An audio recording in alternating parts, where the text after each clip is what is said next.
বাংলার মুকুটে নতুন পালক। বিশ্ব দরবারে খ্যাতি পেল বঙ্গতনয়ার আবিষ্কার।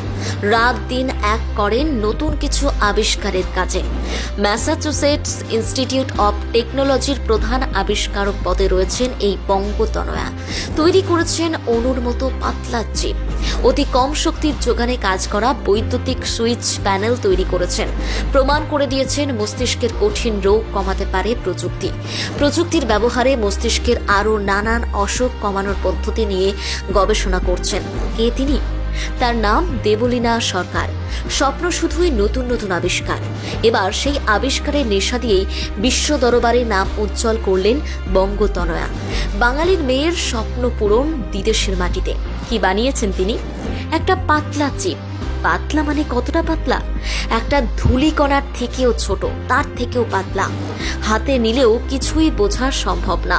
পাতলার থেকেও পাতলা এই চিপের ক্ষমতা কিন্তু অসীম। এগুলো ন্যানো ইলেকট্রনিক বায়োসেন্সরগুলিতে ব্যবহার করা হয়। সহজ করে বললে খুব ছোট ক্ষুদ্রাতি ক্ষুদ্র যে যন্ত্র তাকে চালাতে এই চিপ লাগে। এই চিপকে চলতি বছরের সেরা আবিষ্কার এমনই বলা হচ্ছে বিভিন্ন সায়েন্স জার্নালে। এই বিশেষ চিপ তৈরি করেছেন বঙ্গতনয়া দেবলীনা। বাটানগরের মেয়ে সে, নবনালন্দা স্কুলের প্রাক্তনী, ইন্ডিয়ান স্কুল অব মাইন্স, জার্মানির উজবার্গ বিশ্ববিদ্যালয় হয়ে আমেরিকা, এখন ম্যাসাচুসেটস ইনস্টিটিউট অব টেকনোলজি বা MITর প্রফেসর। ওখানে ন্যানো সাইবারনেটিক বায়োট্রেক ল্যাবের চিপ সায়েন্টিস্ট। অবশ্য এই চিপ বানিয়েই যে দেবলীনা থেমে গিয়েছেন এমনটা নয়। অতি কম শক্তিতে কাজ করবে এমন বৈদ্যুতিক প্যানেল তৈরিতে ব্যস্ত তিনি। বিভিন্ন জটিল অসুখ সারাতে প্রযুক্তি কিভাবে কি করতে পারে, মস্তিষ্কের গঠন, তার পরিবর্তন, জটিল অসুখের সময় মস্তিষ্কের আচরণ নিয়ে পোস্ট ডক্টরাল করেছেন দেবলীনা। সেই অভিজ্ঞতা থেকেই তৈরি হয়েছে চিপ। দেবলীনার আশা, চিপের হাত ধরে অসাধ্য সাধন হতে পারে। জটিল রোগ সেরে যাওয়া কিংবা মনে রাখার ক্ষমতা বাড়ানো। চিপ মানুষের খুব ভালো বন্ধু হতে পারে। সংবাদ মাধ্যমের কাছে দেবলীনা বলেন, ছোটবেলা থেকে দেখেছি বাবা নিচে বিভিন্ন গবেষণার কাজ করতেন।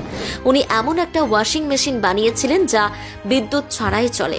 এমন একটি পুলিং সিস্টেম বানিয়েছিলেন যা দিয়ে ভারী জিনিস সহজেই ছাদে তোলা যায়। সেগুলো দেখেই আমি প্রথম অনুপ্রেরণা পেয়েছিলাম। দেবলীনা নাকি ঘুমের মধ্যেও আবিষ্কারের কথা ভাবেন, স্বপ্নে দেখেন সেসব কঠিন গবেষণার সমাধান।